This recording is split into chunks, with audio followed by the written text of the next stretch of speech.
Դու գիտեիր, որ Օմար Խայամը պարզապես բանաստեղծ չէր։ Նա ծնվել է 1048 թվականին Նիշապուր քաղաքում։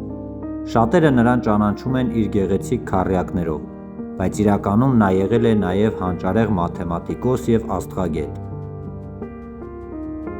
Խայամը կարողանում էր լուծել բարդ հավասարումներ դեռ այն ժամանակ, երբ շատերը նույնիսկ չէին պատկերացնում այդպիսի գիտություն։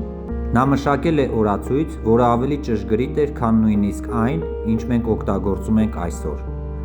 Բայց ամենահետաքրքիրը սա է. ասում են, երիտասարդ տարիներին նա 2 ընկեր ուներ, և երեքով պայմանավորվել էին, եթե նրանցից մեկը հաջողության հասնի, ապա կօգնի մյուսներին։ Տարիներ անց, երբ նրանցից մեկը դարձավ ազդեցիկ մարդ, նա իսկապես պահեց խոստումը։ Խայամին առաջարկեցին բարձր պաշտոն, բայց նա հրաժարվեց։ Նա ընտրեց ոչ թե իշխանությունը, այլ գիտությունն ու ազատությունը։ Նա ասում էր, որ կյանքը կարճ է և պետք է ապրել այն իմաստով, վայելել պահը և գնահատել ժամանակը։ Դրա համար էլ նրա բանաստեղծությունները մինչև այսօր մեզ հիշեցնում են ապրել ոչ թե պարզապես, այլ գիտակցված։